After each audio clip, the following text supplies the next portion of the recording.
कि मिशन जय भीम को जो हज़ारों हज़ार लोगों ने चंदा इकट्ठा किया, हज़ारों हज़ार लोगों ने मिशन जय भीम को सहयोग किया, उसी पैसे से, जनता के पैसे से पहले तो आपने एक कैडर सेंटर, विपස්සना सेंटर के लिए जगह खरीदी और आज ये धम्म रथ जो आपके सामने अपने बहुजन महापुरुषों की विरासत को लेकर, जो बुद्ध का धम्म, जिसमें एक संदेश है, बुद्ध धम्म की क्या पहचान, मानव मानव एक समान, इसी कारवां को पूरे भारत के कोने कोने में लेकर ये धम्म रथ जाएगा।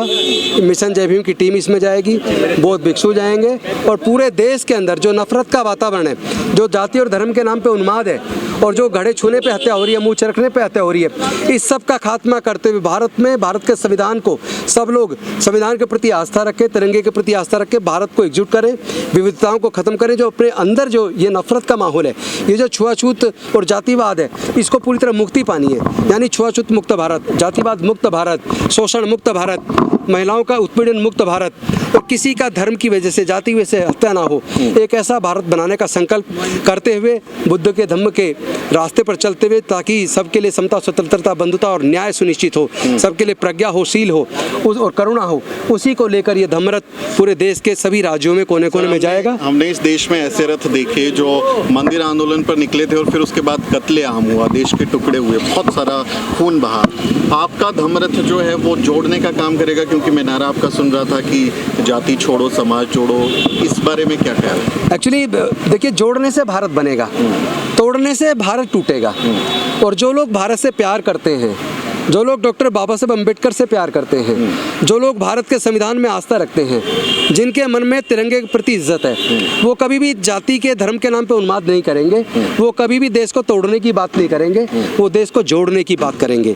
तो ये धम्म देश को जोड़ने के लिए निकला है और इसमें पूरी टीम, पूरे देश के अंदर लोग जुड़ चुके हैं। महिलाएं, मुझे मतलब बेहद खुशी है, इतनी बड़ी मात्रा में महिलाएं, जवान लड़कियां, बच्चियां और बच्चे वो इस तेजी से इसमें शामिल हो रहे हैं इस मुहिम के साथ कि बुद्ध धम्म की क्या पहचान, मानव मानव एक समान, जाति छोड़ो समाज जोड़ो। पूरा रोड मैप है। अभी गुजरात के अंदर डिमांड है, गुजरात जाएगा, राजस्थान के अंदर डिमांड है, राजस्थान जाएगा, फिर उत्तर प्रदेश जाएगा।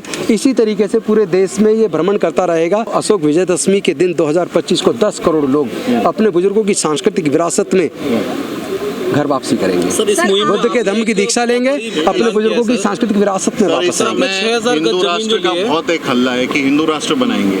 मैं आपका भाषण सुन रहा था, आप कह रहे हैं बौद्धमय भारत बनाना है, अपने पुरखों की विरासत की तरफ लौटना है। ये काम आसान है क्योंकि उनके पास तो तंत्र है, सिस्टम है, व्यवस्था है पूरी। मुमकिन हो पाएगा सपना?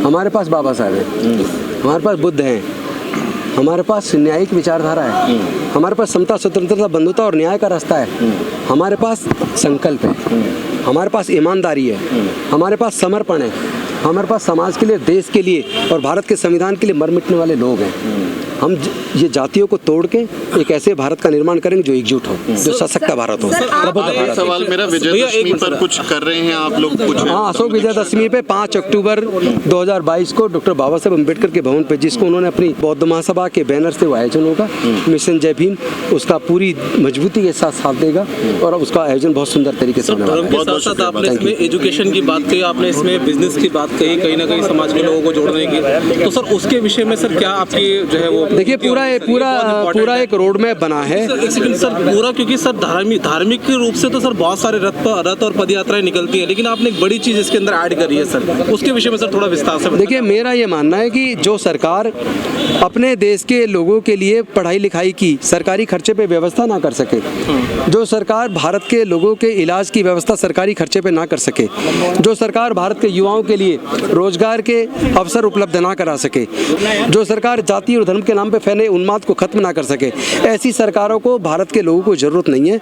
ऐसी सरकारों को खत्म करके भारत में एक ऐसा प्रबुद्ध भारत बनाना है जहां सबके मन में मानवता सबसे पहले आए। मानवता ही मुझे लगता है दुनिया का सबसे बड़ा धर्म है। सर, एक सरकार आपकी भी है दिल्ली में, आपकी दिल्ली सरकार क्या कर रही है इस मिशन के प्रति? देखिए, दिल्ली सरकार ऑलरेडी सरकारी स्कूलों के माध्यम से बच्चों के अंदर एक ऐसा वातावरण तैयार कर रही है, उनको इस तरह की शिक्षा दे रही है ताकि वो संविधान के प्रति उनमें आस्था पैदा हो, उनके अंदर मानवता पैदा हो, उनके अंदर नफरत का भाव पैदा ना हो, वो जाति और धर्म के नाम पे उन्मादी ना बने बल्कि सच्चे राष्ट्रभक्त बने। और मुझे लगता है कि दिल्ली की सरकार तो देश की पहली सरकार है जिस वक्त 13% हेल्थ पे खर्च किया, और मुझे लगता है सारी सरकारों को उसको स्वीकार करना चाहिए। इस मिशन के प्रति देखिए, मानवता के लिए तो सभी का समर्थन होना चाहिए, केवल आम आदमी पार्टी नहीं, मैं तो बाकी पार्टियों को भी आह्वान करता हूँ कि भारत में मानवता पैदा हो, वो आए सब साथ। के अलावा कोई और नेता आम आदमी पार्टी का खुल के इस मिशन के बारे में बात क्यों नहीं करता? जब भी हमने सवाल किया किसी भी आम आदमी पार्टी से, आम आदमी पार्टी किसी नेता से, तो वो इस पर बोले ही नहीं। मुझे नहीं लगता ऐसा, कि चूंकि मुझे तो जितने भी अपने नेता मिलते हैं वो सब लोग कहते हैं ये अच्छा रास्ता है, ये मानवता का रास्ता है, इसी से भारत मजबूत बनेगा। और मुझे लगता है कि आने वाला समय भारत के लिए बहुत अच्छा है। नेता को यहाँ पे इनवाइट क्यों नहीं किया? मेरी पार्टी के आज प्रदर्शन था, उसी समय वो प्रदर्शन बाई चांस कल तय हुआ, इधर ये प्रोग्राम पहले से तय था, वरना तो शायद बाकी अपनी पार्टी के क्या बाकी लोग भी जो मानवता पसंद लोग हैं वो लोग आते समाज के रूप में। राजनीतिक लोगों को इन्वाइट नहीं किया, समाज के लोगों को इन्वाइट किया। वो राजनीतिक लोग भी समाज के रूप में आते, राजनीति की भी जरूरत नहीं, वो राजनीतिक लोग यहाँ आते लेकिन वो समाज के रूप में आते, कार्यकर्ता के तौर पे आते। सर, जाति छोड़ो आपने कहा, समाज जोड़ो, लेकिन बार बार आप एक अपने भाषण में बात कर रहे थे हमारे समाज के बच्चे, क्या समझे इसका मतलब? हमारे समाज का मतलब जो लोग भारत के संविधान में आस्था रखते हैं, जो मानवता को मानते हैं, जो पूरे भारत में शांति स्थापित करना चाहते हैं, जो पूरे भारत से जुल्म अत्याचार का जो राज खत्म करना चाहते हैं। क्योंकि पूरे देश में हाहाकार मचा है, पूरे देश के अंदर जाति धर्म के नाम पे उन्माद हो रहा है। आज ही अभी कुछ ही दिन पहले 9 साल के बच्चे की हत्या हुई है गड़े छू लेने मात्र पे। तो क्या ऐसी हत्याओं पे हमें रोशनी प्रकट करना चाहिए? क्या हमें भारत को इस तरह का भारत बनने देना चाहिए? 75वां आजादी का अमृत महोत्सव कैसे मनाएं हम? सर, आपने यहाँ प्रदर्शन क्या आप लोग राजस्थान भी गए थे इसके लिए? हमारी राजस्थान भी टीम गई है, दिल्ली में भी, पूरे अलग अलग राज्यों में भी हमारी टीम ने धरना प्रदर्शन किया है और ये न्याय की लड़ाई हम लड़ेंगे। सबका पहला लक्ष्य क्या गुजरात होगा सर? गुजरात से क्या गारंटी कि आपका रथ नहीं रोका जाएगा देश में जगह जगह? देखिए, रोकने वाले रोकने का काम करें, तोड़ने वाले तोड़ने का काम करेंगे, जोड़ने वाले जोड़ने का काम करेंगे। सर, आप जाति छोड़ो की बात कर रहे हैं, आप ही की पार्टी के एक मंत्री हैं मनीष सिसोदिया, वो खुलेआम कहते हैं कि मैं राजपूत हूँ। देखिए, मैं किसी भी वो भी एक दम के साथ मैं किसी भी जाति व्यवस्था वाली बात को मानता नहीं हूँ, और मैं तो सबसे निवेदन करूँगा, आपको किसी को भी अपनी जाति की बात करनी नहीं चाहिए। जाति कोई गर्व की नहीं, जाति शर्म की बात है, मानवता गर्व की बात है। हम सबको मिलकर भारत को मजबूत करना चाहिए। Thank you very much.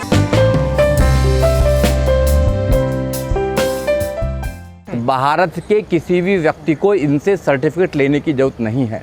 Bharat का नागरिक के वो सारे अधिकार हैं, चाहे वो गरीब है, चाहे अमीर है, चाहे वो राष्ट्रपति है, चाहे वो पियोन है, सबको पूरा अधिकार है इस देश के अंदर कि वो अपने आज़ादी से जी सकता है। ये दूसरों की आज़ादी पर ये खंडक डालने का काम कर रहे हैं, दूसरे की आज़ादी को तोड़ने का काम कर रहे हैं। अमृत महोत्सव के देखिए, हमें खुशी है कि देश आज़ाद हुआ, हमें खुशी है कि देश में बाबा साहब डॉक्टर अम्बेडकर ने संविधान लागू किया, और पूर्ण रूप से जो संविधान लागू हुआ वो 26 जनवरी 1950 को लागू हुआ। संविधान के लागू होने के बाद जो संविधान में लोगों के लिए अधिकार दिए गए हैं वो इन्होंने छीने हैं, दुख इस बात का है।